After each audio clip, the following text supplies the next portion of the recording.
Aqui me sinto em uma comunidade acolhedora, diversa e interessante.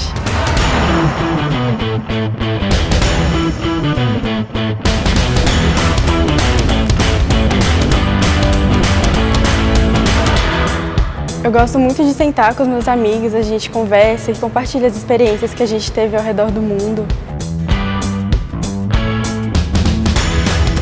O que para mim faz diferença é ter professores que são totalmente acessíveis e que me ajudam a encontrar o meu caminho. O diferencial do DP não é só o que acontece dentro da sala de aula, mas as inúmeras atividades extracurriculares que enriquecem o aprendizado.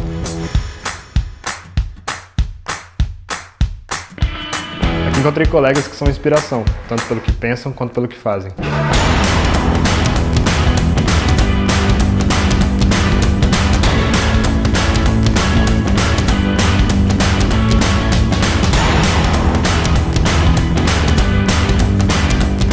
Por mais seja um ambiente acadêmico, nós realmente nos importamos com as pessoas e com as aplicações no mundo real.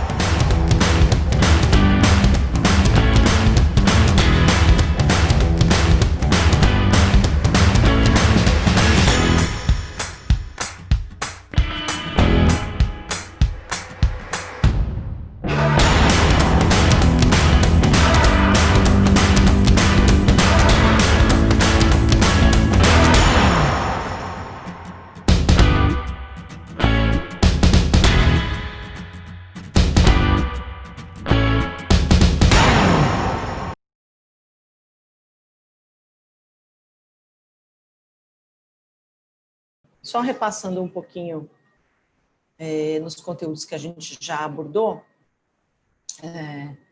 principalmente na aula passada. Então, quais são as características e o que difere, o que caracteriza e o que difere esses dois processos, tanto o jornalismo colaborativo quanto o compartilhamento de conteúdo.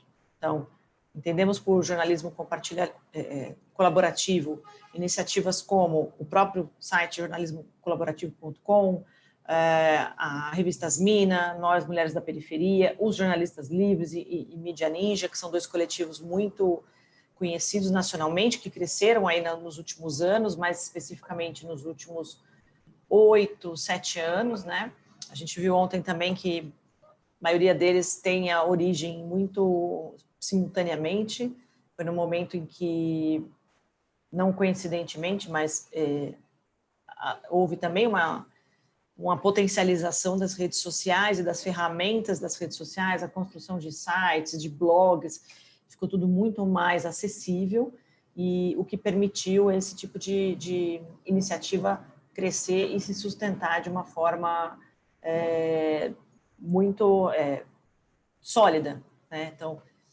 as iniciativas que foram surgindo ali naquele âmbito de começo dos anos 2010, que a gente chama, então, 2012, 2013, 2015, elas tiveram a chance, tem ainda, mas eu digo, naquele momento era uma novidade, era uma inovação, e esses coletivos que a gente conheceu ontem, eles estão na vanguarda desse processo, então, puderam crescer, ganhar um destaque muito significativo, e com isso serem referências para outras iniciativas que foram surgindo. Hoje a gente tem centenas pelo Brasil, nos mais variados nichos, nos mais variados públicos e, como a gente viu, também, nas mais variadas formas de financiamento também. Existem processos de crowdfunding, de apoio internacional, tem muitas organizações financiadoras, que são potenciais financiadores internacionais, que apoiam iniciativas de comunicação, Esse é um nicho muito, muito rico e muito interessante para quem deseja empreender nessa área, são os apoios internacionais. Houve uma restrição de uns 2 anos para cá, mas sempre há iniciativas. Amanhã, quando a gente for ter essa participação do Wagner e a gente puder trocar e contar como funciona o trabalho do projeto 32 vezes SP, que, como o próprio o nome diz, a gente tem a perspectiva e a ambição de revelar dentro do mesmo espaço, né, do mesmo veículo de comunicação, as desigualdades das 32 subprefeituras de São Paulo e, como eu falei, quer dizer, como esse projeto ele é replicável, ele não é, restrito e específico do território paulistano. Ele pode e deve servir de apropriação por outras cidades que queiram também ter um olhar regionalizado, focado no território, a partir de comunicadores locais, né, a partir das experiências e da perspectiva de quem, de fato, vive aquele território e de uma forma colaborativa, né, nesse processo de formação de rede.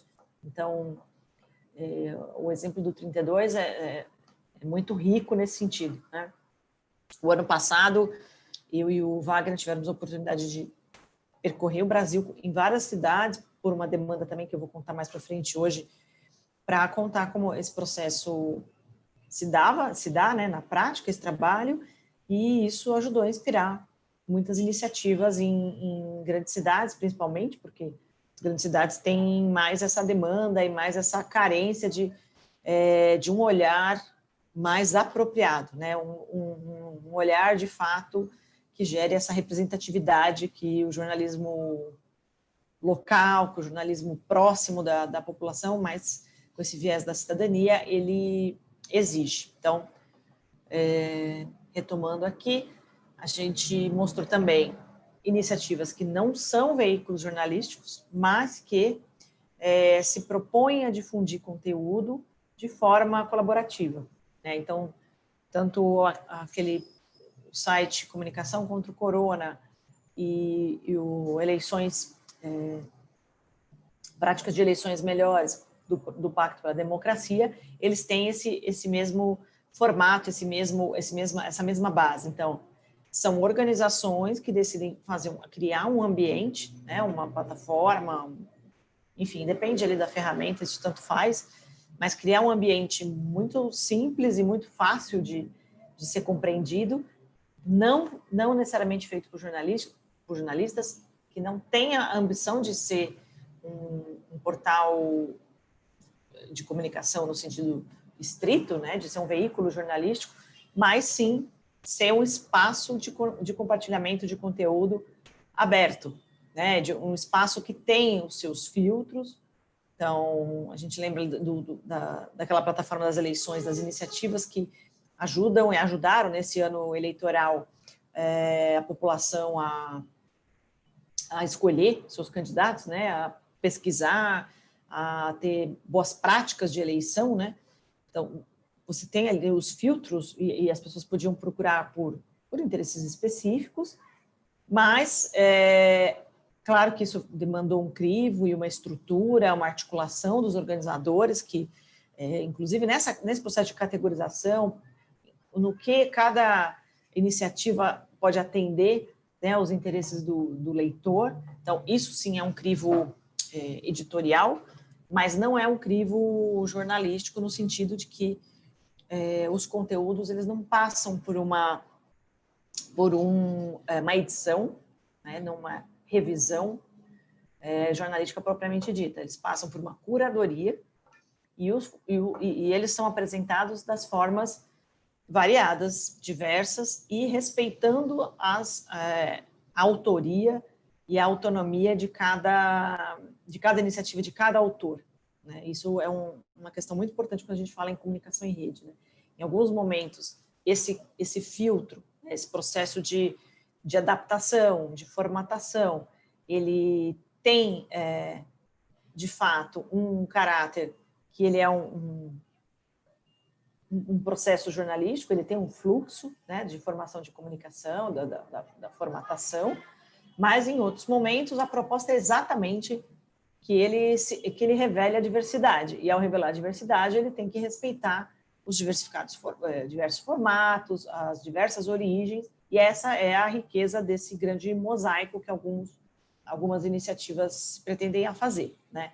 Então, passamos também por essa relação entre o compartilhador e o comunicador, né? Em que momento um compartilhador ele se coloca como comunicador, e aí a gente também falando não só dos canais externos, como as redes sociais, os sites, os blogs, mas também como ficam essas relações dentro dos canais internos de comunicação virtual, à distância, como os próprios grupos de WhatsApp, que têm se colocado como um canal importante, né?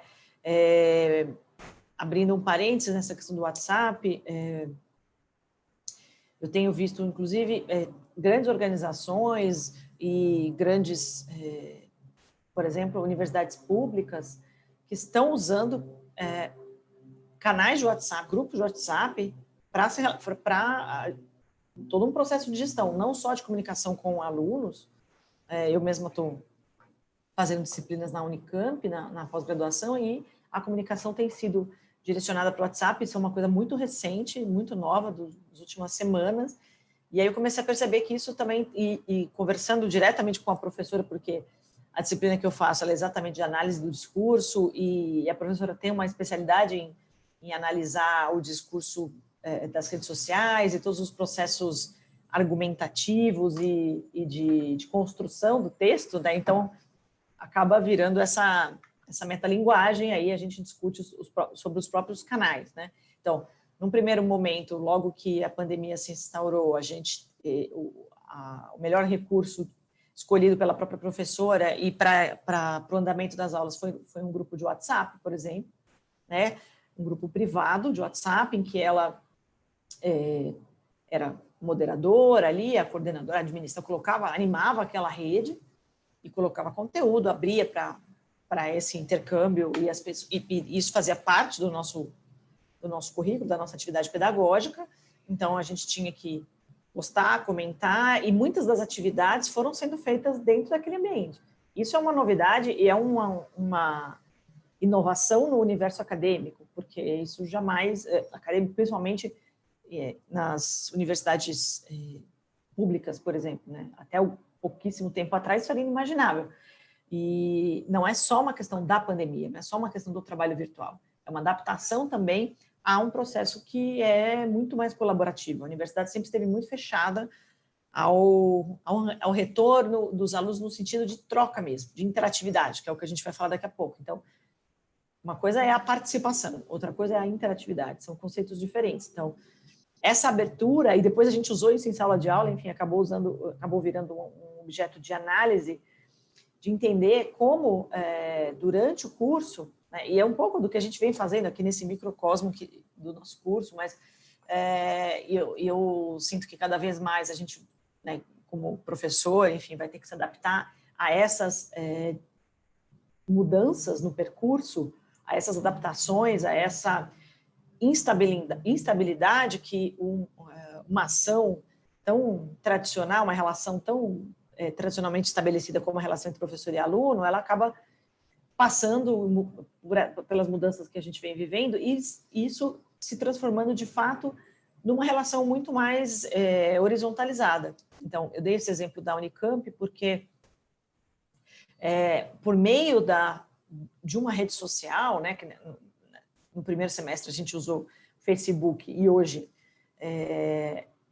o grupo do WhatsApp ele tem funcionado mais que o Facebook, a gente está migrando, apesar da Unicamp ter lá os canais Classroom e tudo mais, mas a professora percebeu que o trânsito entre os materiais que a gente ia coletando, porque a análise e todo o trabalho ele é muito vivo, e tudo que a gente ia coletando nas próprias redes sociais, a partir das manifestações discursivas da sociedade, a gente percebeu que dentro do próprio Facebook as coisas tinham mais fluidez, tinham mais engajamento.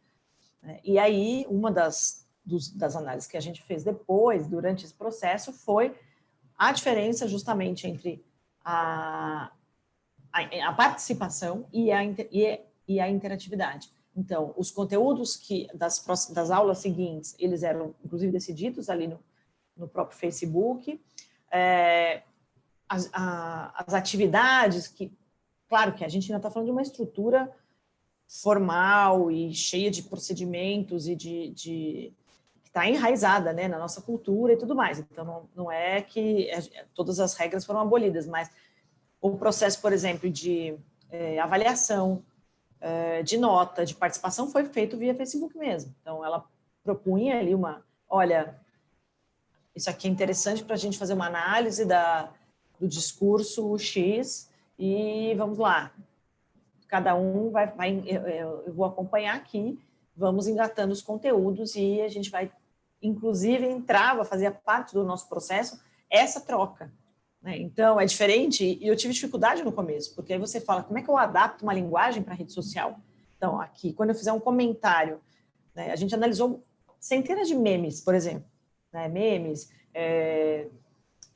polêmicas, enfim, mal entendidos e objetos muito populares nesse sentido. Né? Então, de vídeos do Porta dos Fundos até memes que circularam, fake news, tudo isso foi objeto de estudo, mas no momento que a gente está dentro de um outro canal, né, ali trabalhando coletivamente, em que a proposta da pessoa que tá coordenando, que no caso era a professora, era justamente que um comentário ele fosse se referindo ao anterior e um fosse complementando, criticando, enfim, resistindo ao anterior, essa é uma proposta interativa, que é diferente de quando você está ou numa sala de aula que você tem um canal, né, único, né, às vezes até de mão dupla, mas é um canal único ali entre aluno e professor, e você não tem essa troca horizontalizada, na rede social, isso permite. Então, primeira vez que eu tive que fazer algum conteúdo ali, um comentário, eu fiquei ensaiando, falei, puxa, mas qual é a linguagem?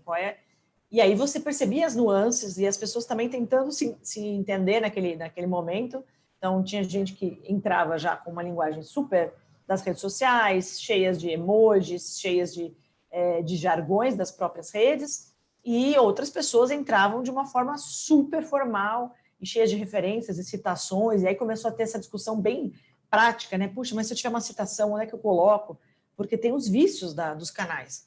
E quando você tira daquele ambiente ali acadêmico, e depois a professora até falou que foi exatamente essa proposta, de não usar o Classroom previsto pela Unicamp, até para criar esse estranhamento, e com isso a gente também se colocar de outra forma, foi muito interessante ver essas mudanças. Então, bom, até você achar o tom. Ok, então, você via às vezes a professora colocava ali um material de análise, quem arrisca dizer qual é esse processo aqui argumentativo? E aí, sempre gera aquela questão, você é a primeira a falar? E aí, enquanto você está digitando, a outra pessoa está digitando? E aí, às vezes, você vai fazer um comentário rápido, a outra pessoa está digitando um trecho enorme, citando, e aí o seu comentário entra antes, e como é que você se refere a eles, e como é que as peças vão se encaixando desse processo de comunicação, que é, sem dúvida, muito mais fluido, muito mais múltiplo do que uma estrutura física, né, de sala de aula, repito, principalmente numa universidade e numa universidade pública que tem as suas tradições as suas tradições muito enraizadas. Então, esse é um exemplo que eu queria trazer também, porque é interessante a gente ver como esses processos vão mudando, tanto ao longo do tempo, e também se adaptando aos canais. Né? E as redes, muitas das redes que eu conheço que foram constituídas num momento ali pré-redes sociais, né? Então, por exemplo, eu estou há 13 anos e meio cuidando da comunicação de grandes redes, e nesses 13 anos e meio, tudo mudou completamente, né, do ponto de vista tecnológico e de comunicação e de mídias digitais. Então, você vê, e aí não é só uma questão geracional, tá? Não é assim, porque os mais velhos têm resistência. Não é.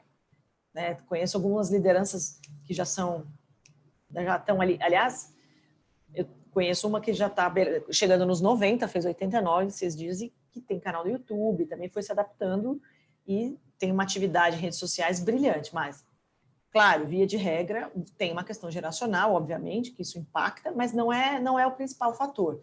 Né? Tem também uma resistência. Então, se no começo a gente trabalhava grande mídia, tentava trazer um pouco da chamada imprensa mídia alternativa para encontros presenciais, né? Porque antigamente a imprensa tinha essa estrutura e a gente conseguia fazer almoços mensais com jornalistas, e tinha ali uma resistência de muitas lideranças que falavam, mas vocês têm que ir atrás, por exemplo, das rádios comunitárias, dos jornais de bairro. Isso mudou muito bruscamente, né? Hoje, o que são os jornais de bairro e como é que a gente chega... As rádios comunitárias têm um perfil muito específico, as que sobreviveram. A preocupação é completamente outra, né? Então, a gente foi se adaptando a esses canais, né? Então, os grupos de trabalho que eu falei aqui no primeiro dia, os famosos GTs, todo um processo de reunião e de acolhimento desses grupos, que era essencialmente, estritamente presencial, que previa essa troca, essa network, eles foram sendo ultrapassados, atropelados, e os grupos que ainda existem, que ainda conseguem entender uma relevância para cada um que está ali, eles funcionam em grupos de WhatsApp, de Facebook, e com uma dinâmica que fez com que a gente, que era a secretaria executiva desses grupos, perdesse o controle. Então, esse conceito de perda de controle também é muito interessante. Eu vou dar um outro exemplo aqui daqui um pouquinho, mas em que momento, deixa eu só voltar para a gente não antecipar, em que momento essa perda de controle ela é benéfica, né? Ou ela significa um caos, ali, um processo caótico que dilui e que pulveriza as iniciativas, tanto de mobilização quanto de comunicação, né? São situações que, muitas vezes, o moderador, quem está ali na coordenação de uma rede, muitas vezes ele tem que se perceber,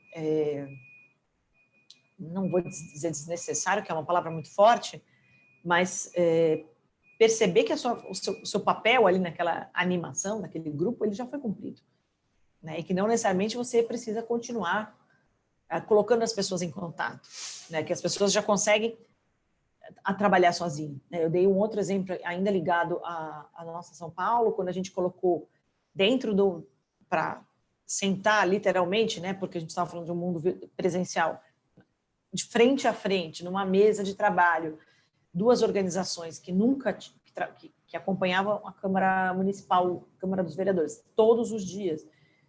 Havia 20 anos, assim, uma coisa nesta ordem, e que jamais tinham sentado, já tinham conversado. Chegou a um determinado momento que não era mais necessária a nossa intermediação, né? As coisas fluíam, assim como eu falei, o exemplo do grupo de trabalho de mobilidade. Qual é o sentido hoje da gente falar, vamos chamar as pessoas interessadas em mobilidade, ou então das pessoas falarem, vamos lá nos unir lá no ambiente, embaixo do guarda-chuva da nossa São Paulo, sendo que as causas estão pulando e não existe mais a mobilidade.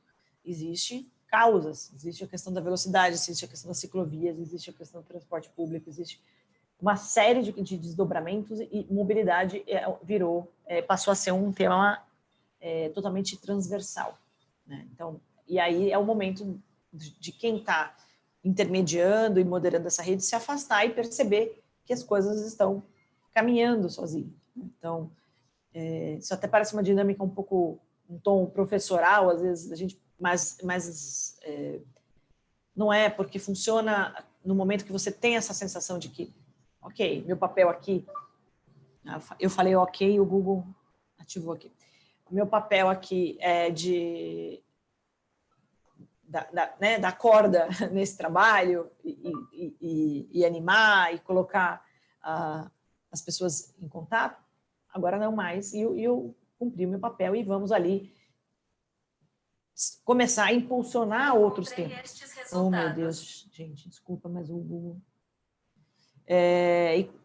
impulsionar outros temas, outras pautas, que muitas vezes estão ali escondidas, que fazem parte de um nicho da sociedade e que precisam, de fato, ter esse impulsionamento, né? Então, esse trabalho de cavar ali, de descobrir alguns comportamentos que muitas vezes estão estagnados ou estão parados, às vezes, por falta desse tipo de envolvimento, desse tipo de engajamento mútuo, né, coletivo. Esse é o grande papel de um movimento que se propõe a ser, de fato, inclusivo, né, e ser representativo da dinâmica da sociedade. Bom, Boa noite também para quem eu não falei ainda. Sejam bem-vindos novamente. Só lembrando, então, que eu falei no começo, a gente tem esse quarto encontro hoje para dar conta do conteúdo geral aqui sobre as questões de rede, de comunicação em rede, e amanhã uma participação muito especial do Wagner para a gente ouvir uma experiência muito rica e que certamente vai servir de inspiração para outras redes, e é um exemplo muito bem sucedido de como uma rede criada de uma forma tão característica, tão peculiar, circunscrita, que é o universo da Grande São Paulo, né? A Agência Mural ela abrange a Grande São Paulo, as periferias da Grande São Paulo, como essa rede ela tem se expandido, se tornado um empreendimento de sucesso, de negócio mesmo, de subsistência desses jornalistas que compõem essa rede, como é o processo de seleção dessas pessoas, como é que isso se dá, como é que é a relação entre eles, e como isso já tem tido frutos pelo Brasil, né? Então, eu comecei hoje falando que quando você se dispõe a fazer um trabalho de construção coletiva e de trabalhar coletivamente, tem um princípio que é uma premissa e que precisa ser colocado em prática, que é a não concorrência, né? O compartilhamento. Então, quando a gente vem aqui ou vai em outras instâncias que nos convidam e conta como essa dinâmica funciona, quais são as possibilidades de financiamento, como a gente se sustenta, isso tudo é uma abertura do processo, com a perspectiva de replicar essa tecnologia, né? Em nenhum momento a ideia é que a gente feche e fale, olha, esse é um formato nosso e todo o conteúdo que a gente produz é totalmente de compartilhamento livre. Então, repito, né, essa deve ser uma premissa que também revela a coerência quando o trabalho é de fato coletivo e prevê esse compartilhamento. Bom, sobre difusão de conteúdo em larga escala versus engajamento de pequenos públicos em nichos específicos. Vamos focar exatamente nisso agora. Então, um dos erros que eu tenho percebido em muitos coletivos, em muitos grupos de comunicadores, é um processo de atropelamento, né? É ruim essa palavra, mas de atropelamento de etapas que são necessárias para que as construções se consolidem, né? Então, se a gente tem uma ambição e tem como perspectiva criar um canal de compartilhamento de conteúdo coletivo ou um canal especificamente jornalístico, né, como a gente viu ontem vários exemplos de veículos colaborativos de jornalistas e canais que não são jornalistas, como eu falei hoje aqui no começo, mas que se propõem a dar vazão a um conteúdo que ele é diverso, que ele é diversificado, que ele é heterogêneo mesmo. Um dos grandes erros que eu tenho percebido quando eu digo atropelamento de etapas, você começar dentro de um universo, de um trabalho de rede, como já falamos, que ele é mais trabalhoso, ele tem um vai e volta, ele prevê instâncias maiores e mais, vou dizer, trabalhosas, mais instâncias mais sólidas de decisões, para construção de decisões coletivas, então, desde da própria estrutura da gestão, da governança dessa rede, depois as decisões institucionais, editoriais. Isso é uma ansiedade que eu, quando entrei nesse universo também, e vinha da experiência de redação e de uma lógica muito mais linear, né, e mais clara, eu tive dificuldades de entender o timing das coisas, né, e o tempo dos processos de decisão. Então, e numa ansiedade, às vezes, de atender ali um pedido de um jornalista que chegava muito rapidamente, como é que a gente se voltava e fazia uma consulta coletiva e depois voltava novamente. Então, claro que também, se a gente quer ser eficaz, se a gente quer que essa rede ela tenha um impacto, que ela tenha relevância, que ela de fato incida nos processos, seja públicos, como é o caso da instituição que eu trabalho, seja às vezes em dinâmicas comunitárias, seja em dinâmicas que envolvem empresas, a gente tem que também conseguir se adaptar a alguns ritmos. Esse foi um trabalho que eu acho que a minha grande contribuição nesses 13 anos foi mostrar e fazer essa ponderação entre o ritmo da comunicação externa, da imprensa, as demandas, enfim, e os ritmos internos de uma instituição que tem especialistas, que tem acadêmicos, que tem técnicos, e que muitas vezes não tem essa flexibilidade, e que muitos deles nunca tinham falado com a imprensa, ou nunca tinham feito algum tipo de incidência direta no trabalho da imprensa, assim como outras pessoas que trabalham comigo na área de mobilização, por exemplo, também tiveram que fazer e que tem mais experiência, por exemplo, na relação com o poder público, no caso municipal, que é o ente federativo com o qual a gente trabalha, muitas pessoas também tiveram que nos ensinar, a mim e a outros profissionais, quais são as dinâmicas do poder público, quais são os ritmos. Então, em que momento é importante você incidir? Então, se eu como comunicadora, como responsável pela comunicação, não só assessoria de imprensa, tem todos os canais de comunicação passam por mim. Então, se a gente vai apresentar uma demanda específica cujo objetivo principal é provocar uma mudança no comportamento da gestão, seja isso em várias experiências nesses últimos 13 anos, como eu disse no primeiro dia, a gente passou por várias gestões de diferentes partidos, de diferentes naturezas, e essa combinação, dessa articulação, bom, então como é que a gente vai conversar lá com o prefeito, com os secretários, como é que a gente vai articular isso com eles? Então, desde uma questão muito, não vou dizer simples, mas básica, que no momento em que eu tenho que divulgar, por exemplo, uma pesquisa de opinião, que vai ser divulgada em larga escala para a imprensa toda.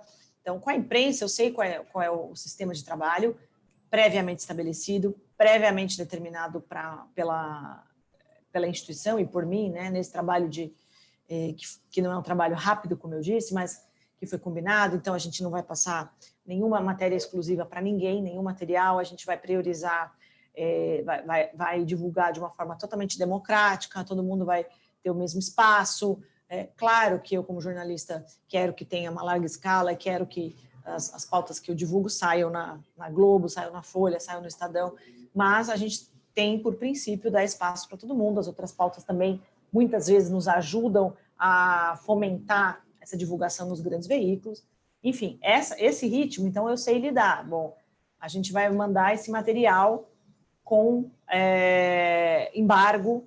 Eu tenho um pacto ali com o jornalista, tem um acordo, que faz parte do decoro da imprensa, quem é jornalista aqui sabe, e quem trabalha, então, os embargos são todos respeitados, todos, 13 anos, nunca, aliás, aconteceu uma vez, quando teve um problema o ano passado, quando não teve horário de verão, e alguns portais tiveram esse problema na questão do horário. Então, uma matéria de um portal grande que estava prevista para sair às 10 horas, porque também isso é uma outra dica, eu já criei essa rotina, então todo mundo sabe que quando a gente lança algum material, independentemente do horário do lançamento, se vai ter uma live, se vai ter um evento presencial às 7 da noite ou ao meio-dia, todo mundo divulga às 10 horas. Então, a decisão é pelo dia. Olha, essa pesquisa vai sair na terça às 10, na quinta às 10. Então, às 10 horas foi uma forma que eu encontrei também de padronizar e de regular essa relação para não haver ruídos, e com isso criar já uma rotina. Então, os jornais, de TV e de rádio, por exemplo, que estão na grade ali antes das 10 da manhã, eles já sabem que no dia da divulgação eles vão sair perdendo, porque eles vão ter que esperar às 10 horas. Mas, por outro lado, você tem outras formas de trabalhar, e os jornais das 10 para frente, ao meio-dia, eles já sabem, à noite eles já sabem que, puxa, então de manhã já vão dar essa matéria, à noite a gente vai fazer um outro trabalho, para o dia seguinte a mesma coisa. Então, isso virou um combinado. Agora, quando a gente tem que falar com o poder público, por exemplo, olha, a gente vai chamar o prefeito para participar de um evento. Ah, tudo bem, ele quer saber, ele quer ter acesso a esse material. Já aconteceu, em diferentes gestões, o material ser vazado para a imprensa.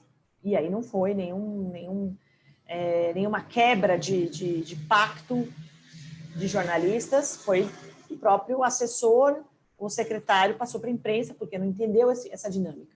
Então, hoje, a minha relação, quando eu tenho que passar algum material com o poder público, com a prefeitura, então, a gente volta anos, né, nos meios de comunicação, e a minha recomendação para quem for fazer esse trabalho, que às vezes não sou eu, liga.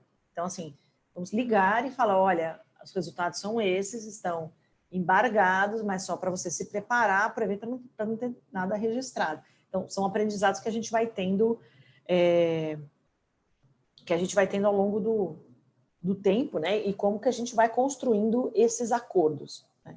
Então, eu fiz esse percurso mais longo para falar essa questão da difusão do conteúdo de larga escala e com nichos específicos, porque muitas vezes essa estratégia de você diretamente começar desses processos coletivos, né, com os acordos todos que eu citei aqui, regras editoriais e tal, e temas que são muitas vezes pontuais, é que nem uma pauta jornalística, né? Eu estava hoje à tarde conversando com uma colega que assina comigo uma coluna, e é um super desafio, porque é um trabalho totalmente coletivo, e não é fácil, ela não é jornalista, então, assim, quais são os olhares, como é que você chega num texto comum, e eu estava falando exatamente isso para ela agora, eu falei assim, quanto mais a gente conseguir ter um olhar específico, entrar num nicho pontual, e conseguir se consolidar naquele ambiente, porque é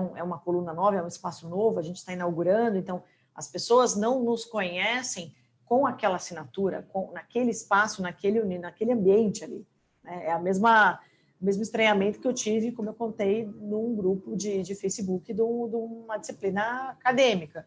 Como é que a gente se coloca dentro daquele contexto? Então, os nichos, e a gente está inaugurando esse espaço exatamente para falar de um assunto muito específico, né, que está ligado a uma causa maior, que a gente trabalha, obviamente, mas que ele tem uma proposta muito específica. Porque quanto mais abrangente a gente for, né, começar e falar, primeiro que a chance da gente repetir algo que outras pessoas já falaram é imensa, né? Dentro de um espaço delimitado, de um texto, mesmo que seja um texto para um portal, ele tem um tamanho que é um tamanho de texto de jornal impresso. Como que a gente vai conseguir dar conta e ser original e ter ali alguma relevância e falar algo que de fato faça alguém olhar que, puxa, não tinha pensado sobre essa perspectiva, não tinha ouvido nada neste ângulo. Então, vale muito mais você começar dentro de um nicho específico. Além disso, você pegar uma determinada pauta, um determinado viés, e poder destrinchar isso de uma forma interessante, de uma forma que ninguém até então conseguiu abordar, e daí, a partir daí, você conseguir, de fato, ir ampliando o seu foco de atuação, o seu foco de articulação, né? As chances são muito maiores. Então, eu vi muitos movimentos que surgiram, às vezes, com um olhar muito amplo, e amplo não no bom sentido, porque às vezes você tem um olhar amplo, tem a impressão de que é positivo, né? Nossa, mas nossa causa é enorme, a gente quer abordar todos os aspectos possíveis. Não, e não necessariamente, né? Às vezes essa amplitude e essa magnitude, que muitas vezes é um pouco é uma ambição, e às vezes é um pouco, eu não queria dizer arrogância, mas eu vou dizer, um pouco de arrogância de a gente achar, e prepotência, de achar que a gente consegue dar conta de todos os assuntos e de todas as causas. Isso gera uma dificuldade de articulação muito maior, né? Uma dificuldade de atrair pares, né? E na comunicação a mesma coisa. Então, ontem a gente viu veículos focados e que tem ali um foco muito específico, então, Asmina, um jornalismo que é feito por mulheres, que tem um propósito de dar vazão às causas feministas. Então, são nichos que tendem a atrair seus pares de uma forma muito mais rápida e provocar essa identidade no outro. Né? Então, essa aposta a nichos que são ali, aparentemente, mas por que, puxa, eu vou criar um canal para falar desse assunto tão específico? Não, mas eu quero falar de tudo. Eu tenho condição de falar tudo. Tudo bem, mas com quem você vai atrair? Qual é a identidade? Quem você vai conseguir reunir nessa rede? Né? Principalmente, repito, quando a gente fala em comunicação compartilhada, qual é o interesse? O que vai levar essa pessoa a se identificar e a se atrair por esse canal? Né? Então, voltando só rapidamente ao exemplo específico da rede que eu coordeno na área de comunicação, há menos de uma década, o site, por exemplo, o site da Rede Nós São Paulo, ele era um site que tinha um propósito muito abrangente. E abrangente, eu estou aqui fazendo essa autocrítica, porque era o que a gente conseguia fazer naquela época, mas era um site que se propunha a falar tudo sobre a cidade de São Paulo, todas as políticas públicas, e, obviamente, ele dispersava. Né? Eu falei aqui em algum momento aquela coisa de grifar o livro todo, é um pouco isso. Então, era disperso. Por um momento, ele tinha ali, cumpriu esse propósito, porque a gente, repito, não tinha redes sociais. Então, eu quero saber o que está acontecendo um portal que tenha tinha essa ambição de ser um portal de notícias sobre a cidade e até cumpria ali esse propósito para alguns muito próximos, mas ao longo do tempo eu fui percebendo que a gente tem que trocar isso, a gente não vai atrair ninguém com esse olhar abstrato e amplo. E outra, a gente não vai concorrer, e isso que é fundamental quando a gente está falando em nicho, a gente não vai concorrer com o UOL, com o G1, qual é a nossa relevância dentro desse processo? Então, ou a gente encontra um nicho e trabalha esse nicho de uma forma responsável, de uma forma profissional, de uma forma, de fato, eficaz, ou a gente vai se perder na tal da panaceia, como eu falei. Então, essa aposta por nichos, e depois você pode ir costurando ou ampliando, porque muitos veículos também crescem e ampliam. Por exemplo, o caso dos jornalistas livres, e tem outros que começaram a entrar em outras áreas, muito porque também receberam demandas e conseguiram construir. Então, eu não acho que a abrangência ela tem que ser privilégio dos grandes portais, por exemplo. Não é isso. Mas você pode, a aposta inicial por pequenos nichos e que atraiam interesses, ela é sempre muito mais bem sucedida, isso eu posso garantir, né? Por isso também que eu coloquei aqui esse exemplo do Catraca Livre, né? Pode soar estranho isso, puxa, mas o Catraca Livre, o que isso tem a ver com um site comercial? Enfim, todo mundo conhece, é um veículo que tem uma ideia, né? Tem uma ideia original ali de oferecer uma gama extensa, variadíssima de opções de atividades culturais e, enfim, de acessos gratuitos, daí o nome, que foi uma super sacada, mas que ao longo dos anos também mudou muito o perfil, tem um outro tipo de conteúdo, então tem um lado que também é um pouco que é muito do entretenimento e da questão, né, do espaço para celebrar, enfim, não é o conteúdo que eu quero tratar aqui, né? Não é o conteúdo do Catraca Livre, né? Só para a gente ficar claro. O que eu trouxe esse exemplo porque é interessante o processo, e eu conheço muita gente que trabalhou lá, que fundou e que desenvolveu também o espelhamento do site, porque ele surgiu como um site, né? Eu acho que são 12 anos, se eu não me engano, 10 anos. E o espelhamento desse site, desse portal nas redes sociais, e aí essa relação entre conteúdo de massa, né, de larga escala para milhões, porque eles têm milhões de seguidores e milhões de acessos. É um portal que cresceu muito, ficou muito rico, muito autossuficiente, comercial, cheio de anúncios e tal. Mas o que é interessante a gente ver é essa relação entre essa difusão de larga escala, de massa, e, em paralelo, o trabalho de nichos, né? Como eu vinha falando agora. Então, quando isso, repito, né, eu sei por conta de conhecer os processos, que não é isso não é uma diretriz que é explicitada e que está ali dentro de quem somos, ou de uma apresentação institucional. Não é isso, é um processo de trabalho mesmo. Então, exemplificando, quando, por exemplo, né, tem assuntos que todo mundo sabe, gostemos ou não, que tem mais apelo popular, né? E o site tem essa preocupação em ser algumas coisas mais apelativas, mais sensacionalistas e de provocar essas polêmicas. Então, por exemplo, conteúdos ligados a pets, animais de estimação. Sempre tem uma super audiência, isso vem crescendo, isso é comprovadamente engajador, comprovadamente lucrativo, né? Então, alguns nichos, mas esse é um exemplo, porque eu acompanhei também e virou um case aqui.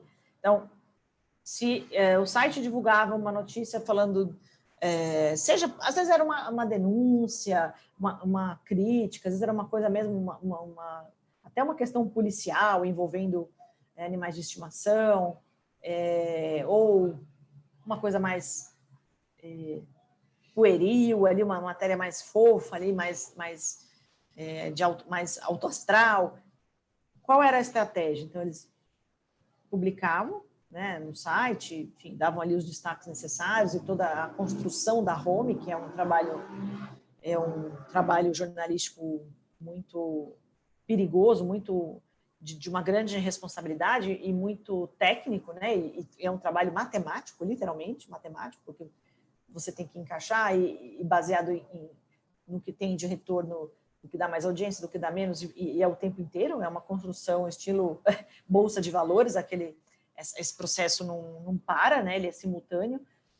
Mas, nas redes sociais, uma matéria como essa que eu falei, de animais de estimação, seja, repito, com viés mais positivo, mais romântico, mais fofo, né, mas seja uma crítica, ou, enfim, coisas com imagens fortes e denúncias, que isso provoca algum tipo de reação, nas redes sociais esse conteúdo era trabalhado fortemente, não vou dizer exclusivamente, porque havia ali o compartilhamento no Facebook normal, né, como era no começo, mas em grupos específicos. Então, quando os grupos de Facebook começaram a surgir e de fato, tomaram uma proporção muito maior do que a ideia original, que era criar grupos de bairro, grupos, às vezes, de interesses mais específicos, né? Vocês lembram, quem é um pouquinho mais velho, que lembra das famosas comunidades do Orkut, né? Do finado Orkut, mas que eram muito mais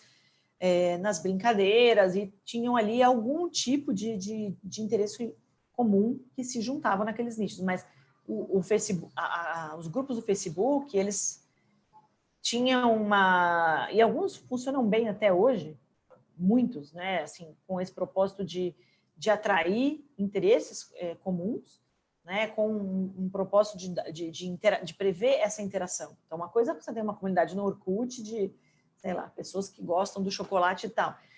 E ali é uma brincadeira, você tinha aquela identificação na sua página que mostrava da sua personalidade, né? Eu gosto disso, eu já fazia isso, eu assistia a tal filme, enfim. Agora, no caso do Facebook, a sua adesão a grupos, ela tem toda uma lógica de estimular e incentivar a participação. Então, voltando ao Catraca Livre, quando essas notícias elas eram compartilhadas nesse tipo de grupo, o impacto na audiência era dezenas de milhares de vezes maior do que nas matérias que eram divulgadas em larga escala. Então, isso comprovadamente, né? Então, às vezes você entrava num grupo, né? Isso conversando com as pessoas que trabalharam lá nessa época. Então, você entrava num grupo que tinha, às vezes, 3 mil, né? Se eu não me engano, era nessa ordem, de 3 a 5 mil pessoas participantes, que não é pequeno, mas que tinha ali, sou o dono de cachorros, enfim. E jogava esse conteúdo num site que tem milhões, já tinha milhões na época, 1 milhão e pouco de seguidores, de curtidores. O impacto que aquela notícia gerava dentro do grupo, aí vocês vão dizer, bom, mas é óbvio, todo mundo ali está interessado. Eu não estou falando só do impacto inicial, né? Estou falando do impacto concreto mesmo. Então, compartilhamentos, engajamentos, todo o rescaldo ali, o resultado disso, né? E o impacto que disso tinha para o próprio portal, né? O trânsito ali, a transferência de público que passava a seguir o portal, o canal do portal no Facebook, ou que passava a ir até o portal por conta daquela notícia, naquele nicho específico, era uma coisa impressionante. Então, isso a gente, inclusive, aprendeu muito, trocou com essa experiência do Catraca Livre, para conseguir atuar melhor nas redes sociais, isso nas ações da Rede Nossa São Paulo. Então, se a gente tem causas, né, que às vezes, como eu disse, são muito amplas, abrangentes, e a gente faz sempre uma divulgação voltada para um público geral e sempre de massa, o impacto não chega aos pés do impacto quando a gente faz um recorte mais cirúrgico. Isso que eu estou falando, independentemente de um outro trabalho, de uma outra ação profissional de impulsionamento de mídia, de recorte, esse é um outro assunto, né? A gente tem até começado a fazer isso, mas isso exige muitos recursos, exige uma profissionalização, inclusive, da equipe de comunicação, que não é o caso, somos todos jornalistas. E aí, sim, nesse caso é um pouco óbvio, porque você está comprando espaços de mídia dentro de veículos específicos, né? A gente não tem mais mas, enfim, com outro impacto, as revistas, os veículos que você anuncia. Então, se você tem lá uma revista de pesca, obviamente você quer vender material para pesca, você anunciar lá, a chance de você conseguir aumentar suas vendas é muito maior.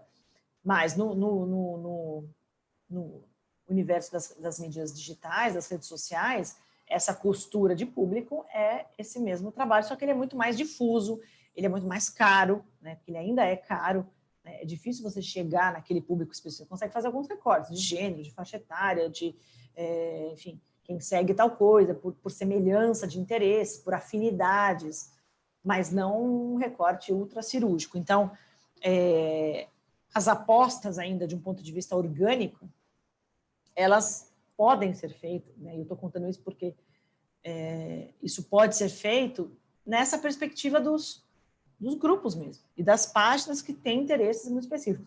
Amanhã, quando a gente tiver a participação aqui do Wagner Alencar e contar esse trabalho que a gente faz conjuntamente que resulta num portal, num canal que chama 32 vezes SP, que é um canal jornalístico de textos exclusivos para aquele site, feitos por jornalistas que são da rede, né? Da Rede Nossa São Paulo e da Agência Mural, que são duas redes unidas dentro de um site colaborativo. Essa é uma estrutura interessante, por isso que eu quis trazer. Quando a gente compartilha, repercute nas redes sociais as reportagens que são feitas no site, vejam, então, já é um site que se propõe a ter um olhar regionalizado, né? Então, na Rede Nossa São Paulo, por exemplo, a gente fala de assuntos de uma forma mais ampla em relação à cidade. Pesquisa Ibope, paulistanos pensam isso, paulistanos pensam aquilo, mapa da desigualdade, temos diferenças, temos os melhores indicadores, os piores, de uma forma com esse olhar mais afastado. No projeto 32SP, é uma tentativa, como eu estou dizendo aqui, de entrar nos nichos de interesses e, com isso, ter um olhar, né, mais preciso, mais cirúrgico mesmo das questões que estão envolvidas. E aí, consequentemente, que é isso que eu estou falando aqui, a chance de você atrair o interesse das pessoas é muito maior, as pessoas se veem representadas e os assuntos que as afetam, as causas, as questões que as afetam diretamente, né, que estão ali na porta da sua casa, ou que estão ali numa questão específica de gênero, como eu falei, o caso das minas, por exemplo, nós mulheres das periferias, a identificação ela é imediata, né, ela tem um processo muito mais direto. E com isso, você também consegue ampliar e muitas vezes ter um retorno, né, trazer também, ter esse tipo de reconhecimento para um canal mais amplo, né, com um olhar um pouco mais transversal, que também tem a sua relevância, é óbvio, né, não é que a gente tem que sempre falar para nichos e para caixinhas específicas. Eu estou falando desse processo como uma etapa e como uma troca também, né? Então, eu falei de organizações e movimentos e coletivos que começaram em nichos específicos e depois foram ampliando a sua forma de atuação, mas esse processo ele não é único, ele tem uma troca. Então, o caso do Catraca Livre é exatamente para mostrar como o inverso acontece também, o inverso também é válido. Então, mesmo que você já esteja com um portal desse porte já formalmente constituído, com sua audiência consolidada, patrocínio, equipes, estruturas e tudo mais, a volta, né, aos processos mais ali informais e mais ali artesanais de costura com públicos específicos, ela é muito importante, né, e ela é necessária, e isso pode acontecer o tempo inteiro. Não precisa falar, agora meu público é esse, eu vou falar só com esse público aqui. Então, nós vamos fazer um jornalismo regionalizado, a gente só vai falar com as subprefeituras. Então, como eu falei, então, uma reportagem que a gente divulga no 32SP, que, por exemplo, vai abordar a cidade de Tiradentes, ou vai abordar a Marcilac, o nosso trabalho nas redes sociais é procurar esses grupos. Não necessariamente com recorte de mídia, porque a gente não tem verba para isso, mas fazer um trabalho ativo de ir atrás desses grupos. E tem, o Wagner também vai contar isso amanhã, mas tem exemplos, assim como o do Catraca Livre. Então, guardadas as devidas proporções, é óbvio, mas se a gente tem ali uma audiência, ok, né, X, no site, no 32SP, numa matéria sobre, por exemplo, Cidade Tiradentes. Nas nossas redes sociais, uma audiência Y. Quando existem canais, por exemplo, que falam da Zona Leste de São Paulo, que é a região onde fica a cidade de Tiradentes, quando eles compartilham essa notícia, mesmo sendo canais infinitamente menores, o engajamento é inacreditável. Então, o impacto daquela notícia para quem está na Zona Leste, para quem está vivendo aquela realidade, ele é muito mais significativo do que quem está dentro de um feed, de uma timeline abrangente, que não necessariamente está. Claro que você vai atingir, né? Mas é uma tacada muito menos certeira, né? Você tem que gastar um monte de cartuchos ali para conseguir chegar, né? Então, esse processo de vai e vem, ele é muito, muito interessante e muito rico, né? Eu vou fazer essa nossa pausa para... que é isso aqui? Para a gente dar um pequenino intervalo também, 5 minutinhos, já são quase 8h05, para a gente se recompor aqui, recuperar, pôr minha água e a gente já volta, tudo bem? Então, eu tenho aqui 8h03 até 8h08, 8h09, no máximo a gente volta, tá bom? Já. Até já. Obrigada.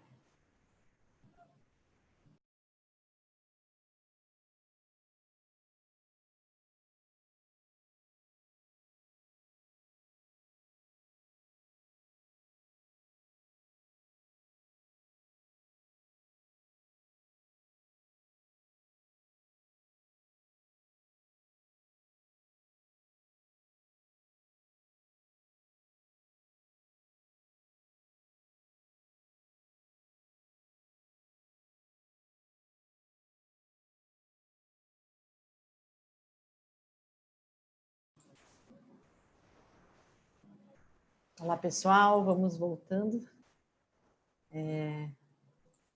Vou já organizar aqui para a gente retomando. Infelizmente, se a gente não se policia, daqui a pouco Essa semana passa tão rápido e a gente tem tanta coisa ainda para falar. É um tema que é muito empolgante, tem muitos vieses, né? Tem muitas voltas. Acho que a gente falar em comunicação em rede não é um curso estritamente de comunicação, né? Como eu falei no primeiro dia, mas as dinâmicas todas elas esbarram nas outras áreas, nas outras relações, né? Então eu vou voltar aqui. Ups. Tá. Bom, que a gente está... Eu queria contar aqui para vocês também uma outra experiência interessante, né? Nessa linha de como evitar o efeito telefone sem fio, né? Porque isso, nos processos de comunicação coletiva, né? Em rede, isso é muito comum e a gente acaba comprometendo a qualidade da informação e a eficácia dessa informação se a gente não cuida desse processo de repasse, né? Então, o repasse ele é necessário, né? Ele faz parte do processo de comunicação em rede. Então, como eu falei já algumas vezes, as etapas são maiores, é maior o número de etapas e elas isso precisa acontecer, senão voltamos a um sistema verticalizado e hierarquizado. Então, nessa passagem horizontal, o grande cuidado é com a qualidade da informação, né? Se ela, num processo de rede, é sempre ideal, né? Eu não gosto de ficar também colocando regras como impondo isso e como fundamentais. Eu dei vários exemplos de coletivos que são muito informais no sentido da estrutura e que tem, às vezes, pouca condição financeira de se consolidar como coletivo, mas também de remunerar as pessoas que estão, né, trabalhando nele. Amanhã também a gente vai falar um pouco mais com a participação do Wagner nesses exemplos de como esse trabalho também pode ser remunerado, valorizado, mas se eu tivesse que escolher, né, de fato, assim, um recurso que é indispensável no trabalho de rede para evitar esse telefone sem fio, essa perda da autoria, da autenticidade institucional, e eu já falei isso várias vezes, em várias situações, em várias articulações que eu vivi, eu investiria em um comunicador, né, um profissional de comunicação que faça essa articulação entre as partes. Então, mesmo quando você não precisa ter uma estrutura de uma redação, você não precisa ter uma equipe de comunicação trabalhando num canal de conteúdo compartilhado, de conteúdo coletivo, mas um comunicador que consiga fazer essa ponte entre os diversos entes ali, entre os diversos participantes, de uma forma a garantir essa autenticidade da informação e institucional, esse é um dos talentos mais difíceis, inclusive, de encontrar. Já vi alguns movimentos que começaram também com pessoas muito importantes nas suas áreas, com grandes referências, celebridades mesmo, no sentido de serem pessoas absolutamente articuladas, com repertórios incríveis, com uma network totalmente formada e que você pensa, puxa, vamos nos juntar a esse grupo aqui que isso vai caminhar sozinho.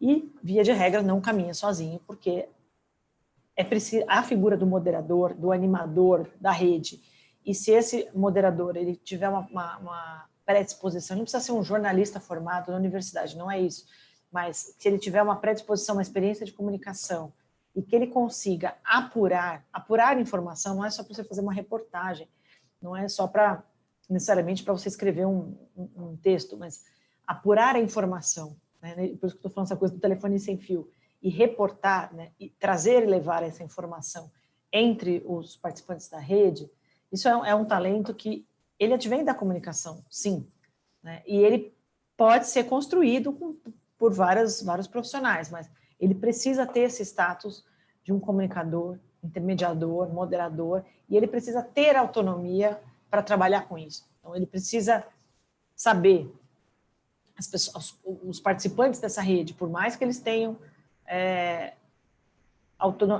autoridade para falar sobre determinados assuntos, que eles tenham experiência, largo currículo, larga condição de representar o grupo, ou de representar uma instituição, ou de representar uma causa, no momento em que eles se colocam. Isso vale também para fazendo um paralelo com algumas relações aí quando a gente fala entre porta-vozes e assessorias de imprensa, mas no caso da rede, quando eles se juntam para trabalhar uma causa, para potencializar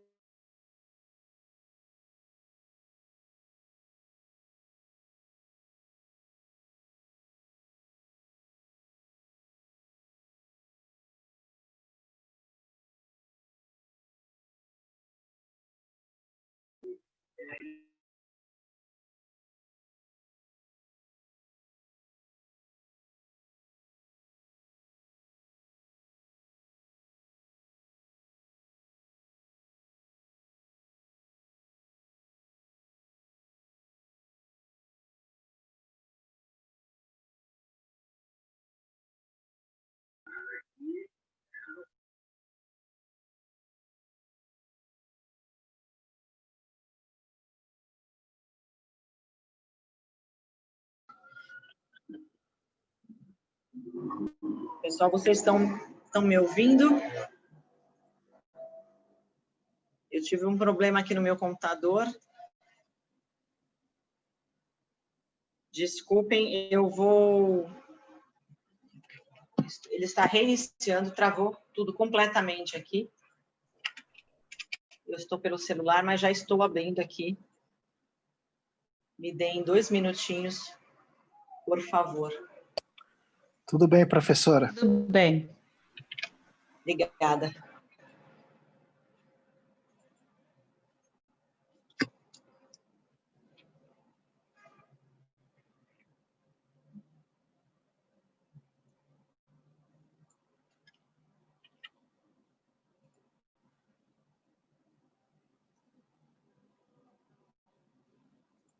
Então, agora eu vou sair para poder entrar no... O computador já está iniciando aqui, 2 minutinhos.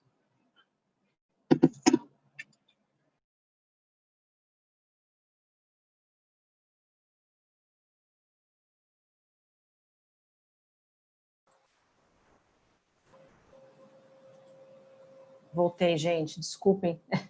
Travou tudo completamente. Eu estava falando, de repente congelou e não vi mais nada. E aí o computador desligou, praticamente desligou e estava na tomada, não sei o que aconteceu. Enfim, desculpem, problemas da tecnologia aqui. Deixa eu voltar. É o que eu estava compartilhando com vocês. Um segundo.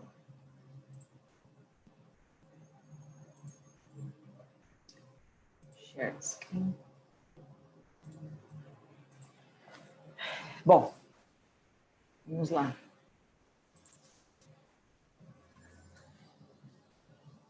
Falávamos, então, dessa questão da perda da autenticidade, da autoria, né, e da importância do investimento, né, do ponto de vista, inclusive, financeiro, de ter uma pessoa para fazer essa intermediação. E eu dizia também que muitos especialistas e, às vezes, grandes autoridades em temas mais variados, às vezes quando se juntam dentro de um grupo, de um coletivo, tem uma enorme dificuldade de fato, fazer esse trânsito entre a informação. Então, isso, um profissional de comunicação que tenha uma afinidade, que tenha um talento que tenha esse jogo diplomático, né? Eu brinco muitas vezes que meu trabalho é basicamente ser diplomata das várias questões. Então,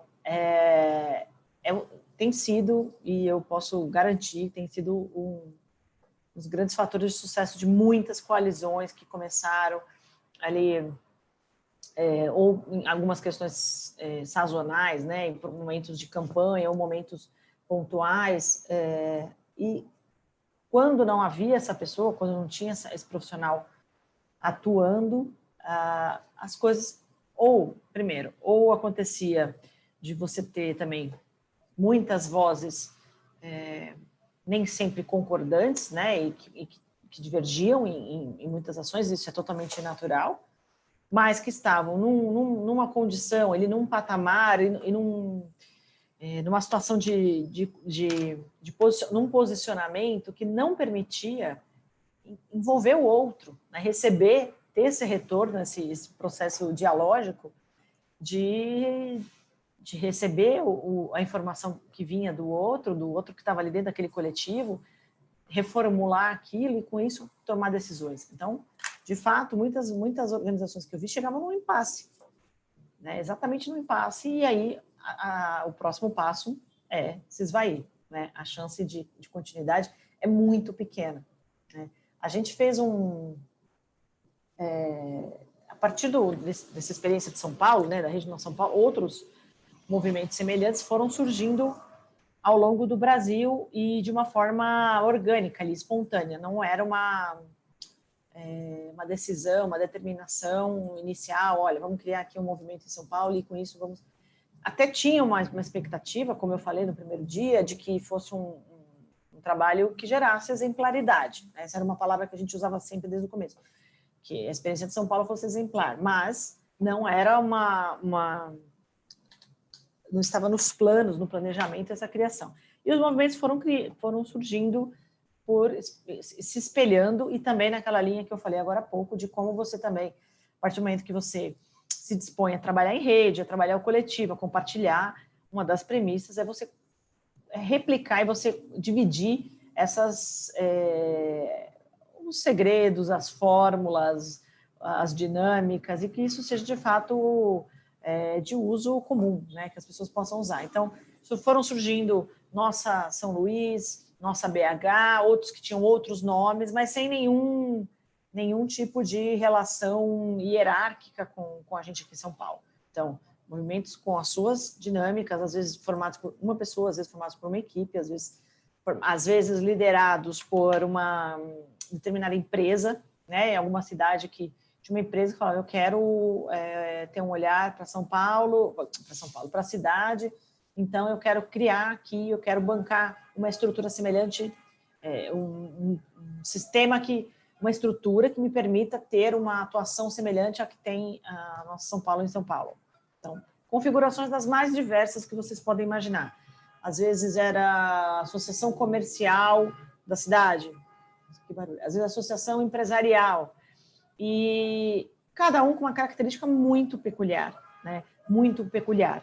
Então, e aí acabou se formando, um ano depois da criação da Nossa São Paulo, esses movimentos que eram esparsos tomamos uma decisão de criar uma rede brasileira por cidades democráticas, justas, democráticas e sustentáveis, e essa rede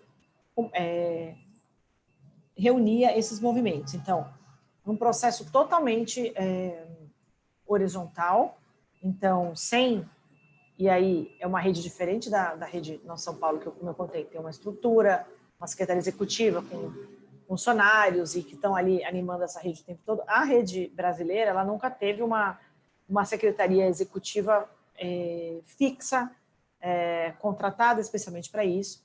Então, sempre foi muito mais difícil toda essa articulação, muito mais demorado o processo, né? Então, obviamente, tinha uma preocupação da gente aqui de São Paulo também não se colocar como na liderança, à frente, porque é uma tendência, é uma tentação, às vezes, na melhor das intenções. Então, se a gente tem uma experiência aqui, construção de indicadores, as formulações das pesquisas, um trabalho com a prefeitura, os movimentos se inspirarem no sentido, puxa, eu quero fazer igual aqui, como que vocês estão fazendo aí?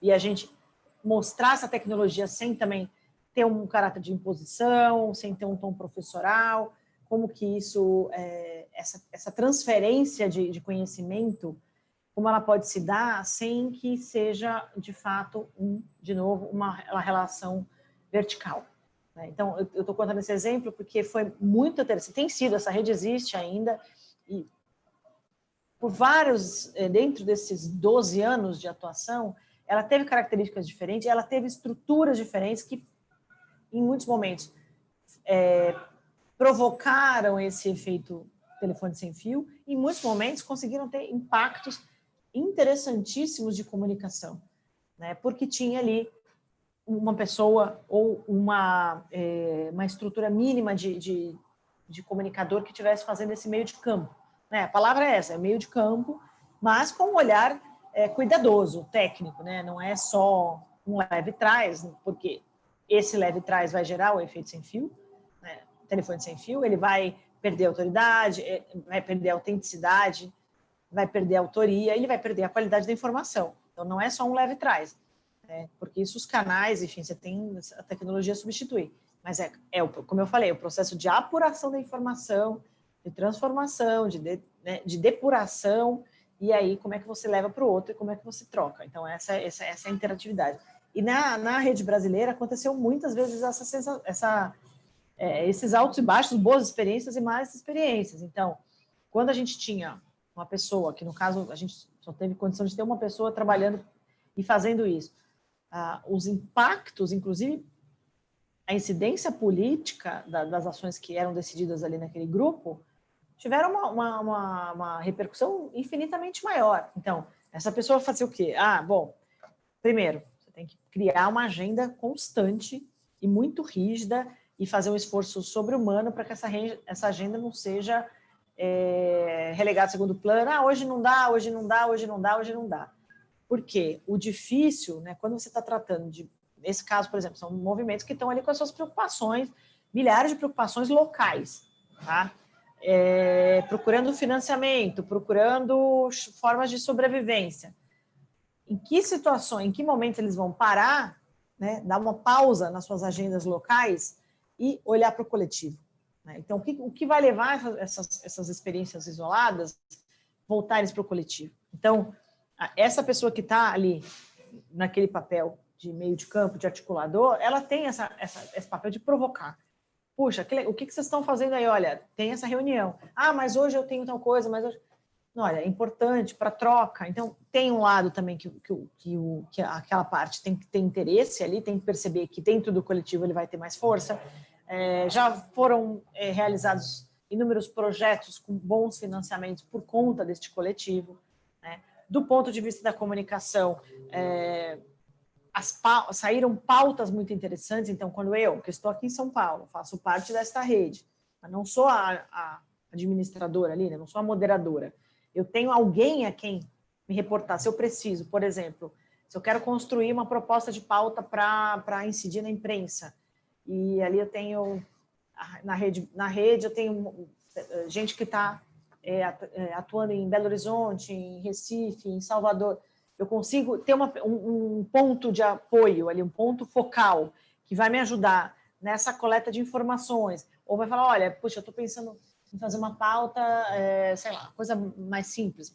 A gente trabalha com o Dia Mundial Sem Carro e tem vários jornalistas que querem saber como que o Dia Mundial Sem Carro tem sido trabalhado nas outras cidades, grandes cidades. Quem da rede pode apurar aí em São Luís, ou enfim. Isso funcionou muito bem em algumas vezes em que houve uma pessoa ali trabalhando e a gente tinha uma troca de conteúdo, e isso, para quem faz assessoria de imprensa, é riquíssimo.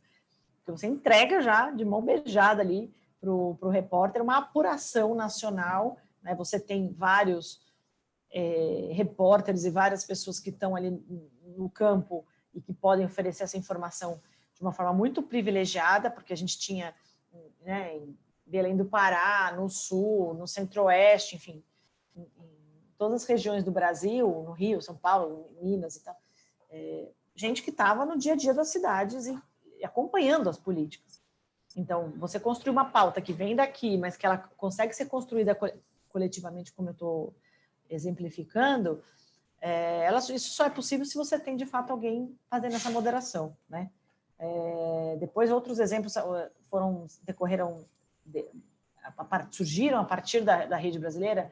A gente fez uma época um projeto chamado Mob Cidades, que era para falar de mobilidade em 10 cidades, então ele teve um financiamento específico, internacional, então ele juntou, foi feito toda uma decisão coletiva, isso é importante também deixar claro, coletiva para se chegar nessas 10 cidades que tinham condições de desenvolver uma agenda pautada pelas questões de orçamento, mobilidade e direito à cidade, então desenvolver um projeto de 3 anos, acompanhando as contas da cidade, propondo pautas, criando canais de comunicação, então foi uma decisão coletiva das 50 e tantas cidades que fazem parte dessa rede. Bom, a gente quer, qual que é o universo que a gente vai pleitear esse recurso? Bom, vamos escolher as 10, e isso tudo é decidido coletivamente, nessas instâncias de grupo. Então, reunião e processos de encontros virtuais ou não, quais são as etapas? Porque o começo do fim, né, isso é óbvio, mas é bom deixar claro, é quando começa a haver disputa.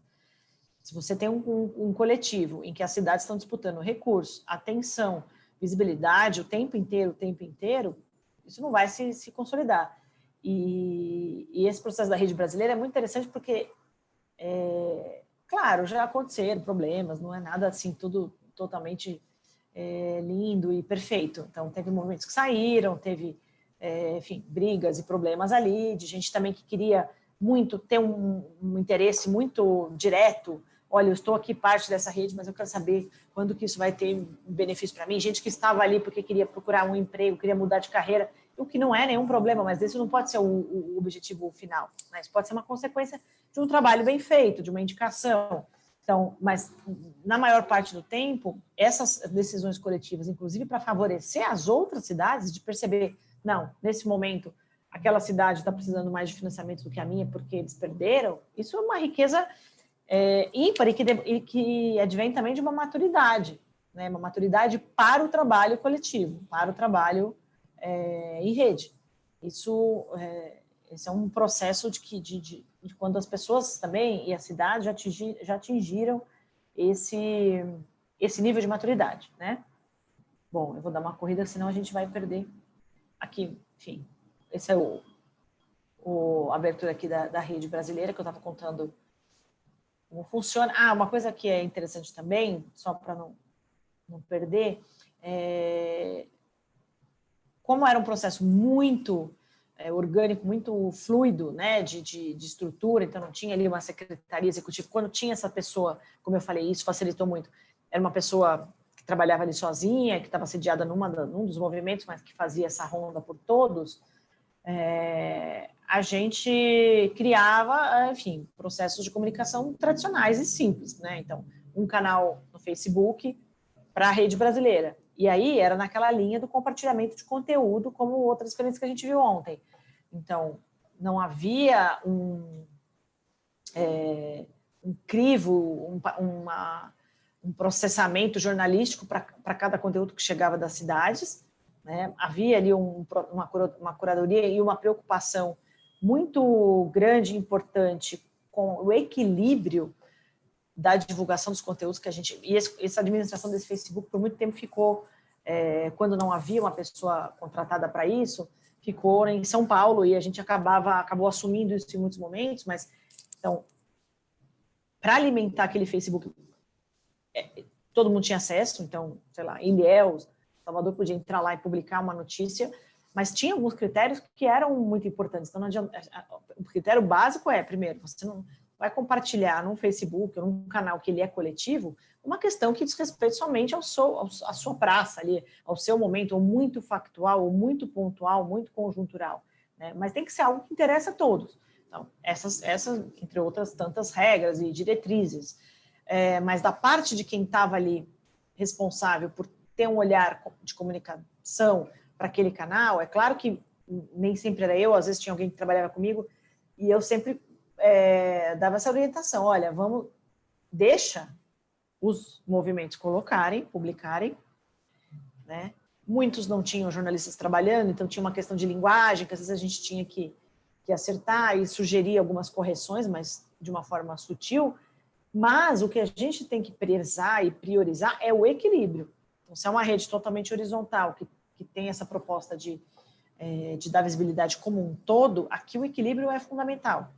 Então, puxa, tem uma cidade que ele está postando toda hora, não, então vamos tirar. E aí a gente começou a fazer também newsletter, e aí, dessa mesma forma, fazendo uma ronda ali pelos canais de cada uma das cidades e vendo o que estava rolando em cada um, e às vezes até provocando, porque esse é o papel também do moderador, não é ele só pegar o que tem e traduzir, ele provoca, ele pode provocar posicionamentos, produção de conteúdo, que às vezes estão ali estão desproporcionais, estão gerando uma relação desproporcional entre as partes. Então, quando isso começa a acontecer, porque um é mais forte, ou porque já está há anos na estrada, ou porque, às vezes, aquela parte que chegou naquele grupo, ela tem a sua...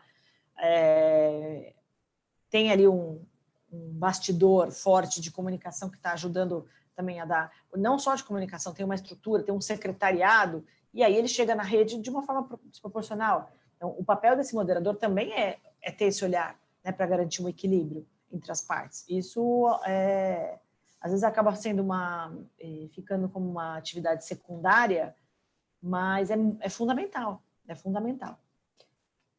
Bom, então, avançando um pouco mais, queria passar, então, para essa parte do engajamento da audiência e o contato com o público final por meio de comunicadores intermediários, né? Quais são ali, né, a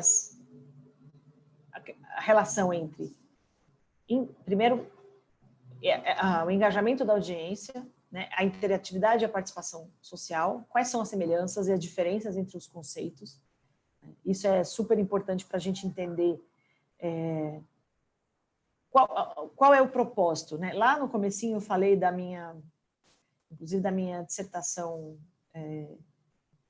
de mestrado, em que eu fiquei problematizando um pouco a questão da interatividade de alguns veículos que se propunham a ser interativos e abrir espaços para o leitor, para o ouvinte, né? E nesse sentido de dizer, bom, há uma interatividade de fato, né? Então, qual é a natureza desse canal, né? Ele quer, o leitor, ele entra aqui sem qualquer crivo, né? Às vezes eu ouvi algumas justificativas assim, aqui é o espaço, ele manda, nosso microfone está aberto, e a gente sabe que não é assim, você tem todo um processo de edição, de respeito ao decoro, enfim. Então, quando isso numa era ali pré-redes sociais, como eu falei, advento, redes sociais, comentários, sites, chats e infinitos canais de troca, né, de participação. Né? Como é que a gente consegue perceber se, de fato, a gente está criando um processo participativo dentro de uma rede? Né? Então, e com isso, engajar essa audiência. Então, quando a gente está falando de redes sociais, né, redes não são necessariamente redes sociais, mas redes sociais, eu não sei o quanto isso é óbvio para vocês, mas eu vejo muitos equívocos sendo cometidos por alguns coletivos e não só coletivos, mas organizações, às vezes empresas pequenas que estão começando a atuar nas redes sociais e que têm uma visão que rede social ainda é aquela linha ali do Facebook quando começou, publica e você libera e as pessoas estão ali, o chamado que a gente faz para as pessoas é para compartilhar o seu conteúdo. Então, a gente tem um recado, a gente tem um chamado, e as pessoas têm ali, quem está interessado, quem de fato se identifica, está ali para compartilhar o seu conteúdo. Ponto. Uma visão um pouquinho mais aprofundada das redes sociais nos mostra que essa troca ela vai muito além de abrir o canal, de abrir o espaço, né? Da pessoa compartilhar ou de deixar um comentário. Né? Você tem os canais dos youtubers que têm maior sucesso, aí mesmo os mais populares, de causas duvidosas, enfim, sem que pese o nosso preconceito às vezes, os que têm maior alcance, que são mais bem-sucedidos, são os que prezam pela interatividade na base da troca. Então, se a gente perceber os discursos dos youtubers, repito, desses que têm um apelo popular forte, né, o chamado para essa audiência, a participação, ele acontece o tempo inteiro, né, num vídeo que supostamente é uma coisa banal, é às vezes uma informação, ou desde as coisas mais pueris, mais adolescentes ali de conteúdo, o tempo inteiro, a produção que está por trás desse discurso é pela troca. Então, não é, deixa aqui o seu comentário, não. Quando você engaja propondo, olha, eu quero ouvir o que vocês querem dizer, vocês também passam por essa situação e você permite essa troca, imediatamente as pessoas vão participar e se sentem representadas.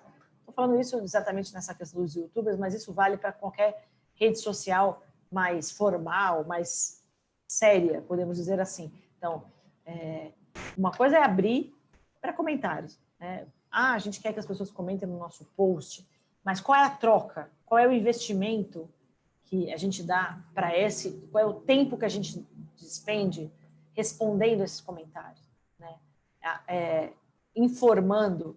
Eu já cansei de ver, e eu tenho tido essa discussão, redes sociais não é a minha formação de base, eu tenho aprendido muito também, e tenho a humildade de dizer isso aqui. Também estou aprendendo nessa troca, na prática, na vida prática, e todos os dias, literalmente, a gente tem discussões, assim, conversas internas na equipe, o que eu respondo para esse internauta, o que eu respondo para esse curtidor. Porque não são o retorno que a gente dá ao envolvimento não é uma questão fácil de decidir, né? Então, muitas vezes, chegam coisas absurdas, enfim, e tem muitos momentos que você tem que ignorar, e essa é uma decisão que eu já tomei, e institucionalmente também, de alguns tipos de comentários, eles serem neutralizados ali, né? Neutralizados. Porque são, enfim, comentários desrespeitosos, enfim, às vezes feitos por robôs, e que não tem absolutamente nenhum propósito, e que não requerem, não estão demandando nenhum tipo de envolvimento nosso, enfim, não conta, não estamos contando esse tipo de comentário, mas, primeiro, as pessoas que estão falando, que estão se posicionando, seja para dizer que legal essa notícia, seja para dizer, puxa, por que isso não acontece na minha cidade, ou caramba, você só... Às vezes até uma crítica que pode ser meio infundada, mas que tudo bem, as pessoas têm direito de criticar. Puxa, vocês só divulgam notícias dessa pessoa. A forma como a gente... o tempo que se perde, bem entre aspas, tá? Nessa troca e nesse atendimento, ele muitas vezes ele é muito desprestigiado, né? Então, quando você tem uma equipe, uma pessoa que está trabalhando nas redes sociais, o tempo dela, né, o resultado do trabalho dela, as métricas que são utilizadas para você ver se a pessoa está sendo eficiente naquele trabalho, muitas vezes, isso eu tenho tentado mudar também no que diz respeito ali o pedaço que eu administro, mas eles têm sido negligenciados esse trabalho de atendimento aos seguidores, ao público que chega até nós, né? Então, esse é um recado importante, assim, porque isso você não consegue contabilizar diretamente. Então, é um trabalho que é super denso, ele é cansativo, às vezes, porque às vezes você tem que fazer todo um percurso e explicar, você tem toda uma questão de polidez na resposta, no relacionamento, você tem que manter, obviamente, o discurso institucional, né? Ele não é o discurso de quem está ali na hora usando aquele canal, porque nem sempre é a mesma pessoa que administra as redes que tem o acesso a responder institucionalmente, e ele é muito perigoso, né? Porque ele pode provocar ruídos mesmo. Recentemente a gente teve uma discussão sobre isso, porque houve um questionamento a partir de um post que foi colocado, um questionamento de conteúdo, e a pessoa que coordena essa área desse conteúdo estava ali, respondeu pelo canal dela, respondeu institucionalmente, enfim, foi uma confusão ali de personas que se misturaram, e ela discutiu que não, mas poxa, eu coordeno esse conteúdo, eu posso responder a crítica dessa pessoa que fez um comentário importante e tal. E a defesa que a gente fez é que, tecnicamente, não. Quem tem que responder isso é quem administra as redes sociais e quem está preparado e que tem um discurso que já é modulado, que tem uma linearidade, que tem um discurso que já que ele é recorrente, que ele tem uma uniformidade, que ele tem uma harmonia. Então, e aí sim você consegue alcançar, de fato, engajamento da audiência, né? Quando você consegue atender de uma forma eficaz, rápida e tudo mais, né? Porque redes sociais é isso, é agilidade, é mercado, tem todos os princípios que não vêm ao caso aqui. Mas o recado que eu quero dar nesse caso especificamente o investimento que se dá para isso, muitas vezes é um trabalho que é relegado ao segundo plano. Não, mas né, para que a gente vai perder tempo? Vamos, responde qualquer coisa, ou joga um link que, tudo bem, esse link a pessoa vai lá e procura.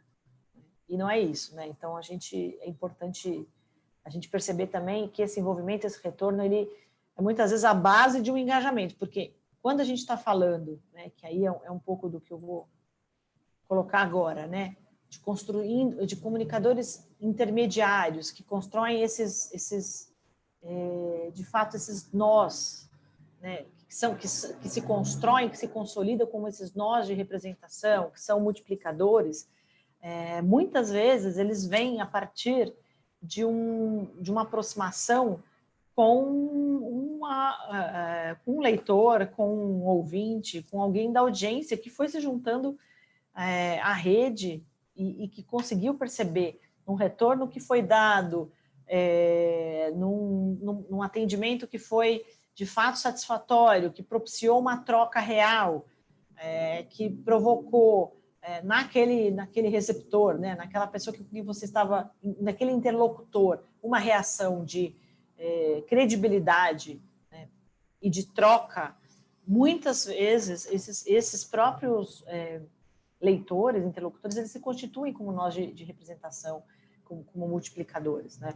Então, quando você engaja de fato, essa multiplicação, essa representação, ela é fluida e ela acontece espontaneamente. Eu já vi muitos exemplos acontecerem de uma forma incrível, mas é o que eu falei um pouco atrás, quer dizer, não é um processo eterno, né? Uma vez que você conquistou aquele parceiro, né, e que ele se torna um ponto de multiplicação e de representação da sua causa, da sua rede, é preciso haver uma troca, né? Ele precisa se sentir de fato representado e de fato contemplado. Eu dei o exemplo lá da rede brasileira, mas não só, em São Paulo também, muitas vezes que a gente precisou contar com parceiros mesmo para trabalhar questões mais regionais ou questões, enfim, de gênero, questões diversas que a gente precisou de braços para isso. Quando essa relação ela foi clara, ela foi explicitamente delimitada, né, dentro de um pedido que ele não foi transmitido porque você pode me ajudar num conteúdo ou numa causa.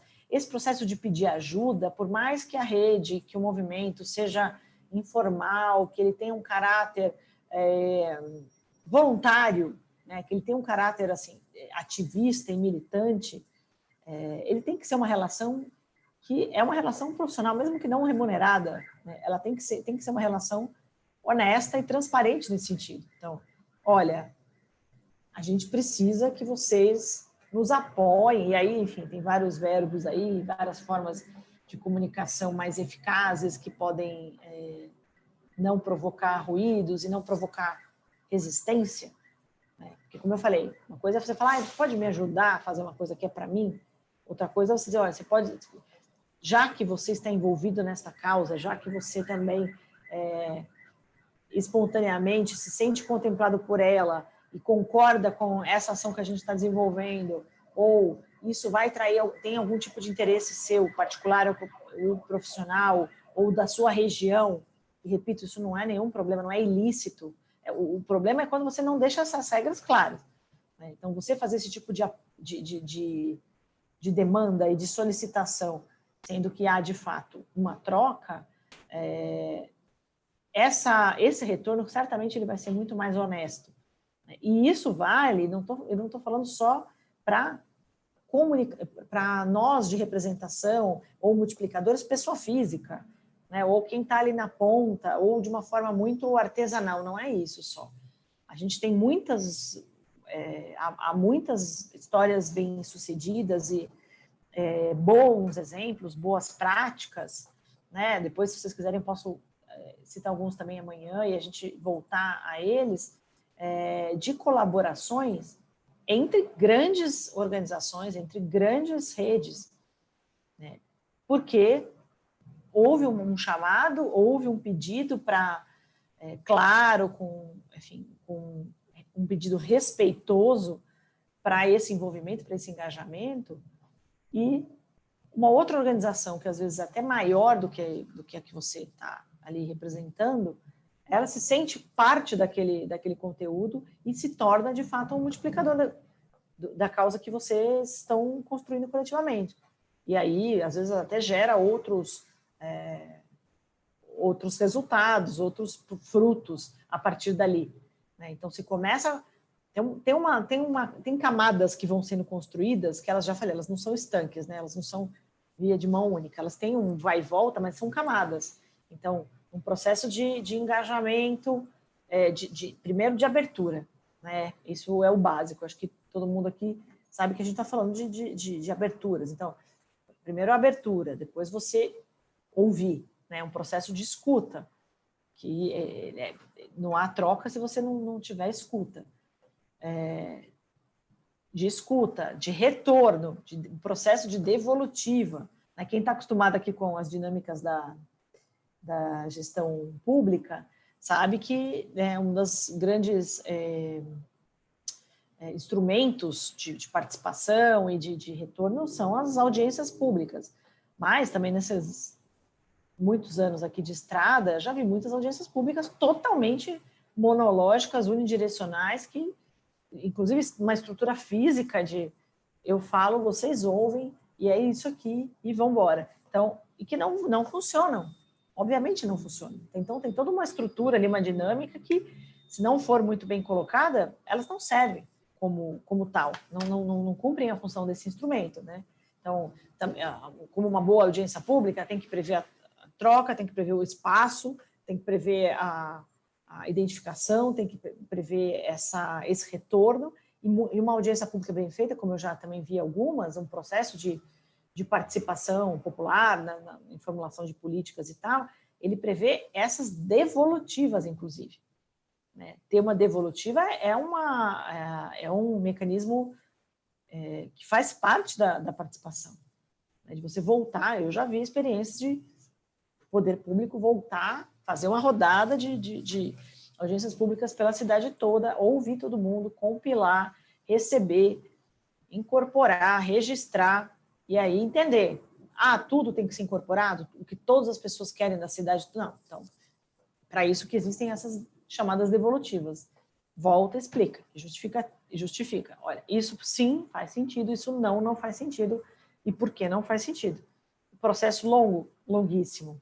Come, às vezes, muito tempo e muitos esforços na gestão, tanto da comunicação quanto da gestão das políticas públicas, sem dúvida, né? Mas ele, de fato, ele é muito mais autêntico, né? E ele cria esses processos de apropriação, né? Então, se às vezes esse caminho de abrir, engajar, e aí, de fato, chegar a um estágio, como eu estou colocando aí, de nós, de representação, de fato, fiéis, né? Fiéis à sua causa, e que você sabe que você sempre vai contar com aquele grupo e com aquele veículo, com aquela empresa, com aqueles parceiros para ajudar, né? E ajudar no sentido de ajudar na dinâmica. Quando esse engajamento ele é autêntico, a chance desses processos serem fiéis, serem constantes, é muito maior, né? É muito maior, e com isso ter uma eficácia de todo esse processo de comunicação em rede, né? A troca também, né? O vai e volta, né? Bom, a gente está chegando ao final, tem mais alguns slides que eu queria passar, mas eu vou deixar para a gente continuar amanhã. Então, um pouquinho antes da fala do Wagner, a gente faz essas amarrações, que eu acho que são importantes também. Não sei se alguém tem algum comentário, quiser também se manifestar pelo chat, fique à vontade. Senão, a gente também vai encerrando, quase 9 horas. Desculpem aí a queda abrupta aqui no computador, mas voltamos. E é isso. Então, conto com vocês amanhã, mesmo sendo uma sexta-feira à noite. Vai ser muito legal, acho que vai ser um encerramento interessante e inspirador para todos nós. Muito, muito obrigada. Eu que agradeço aqui pela oportunidade. Obrigada e boa noite. Nos vemos amanhã. Boa noite. Tchau, boa noite. Tchau.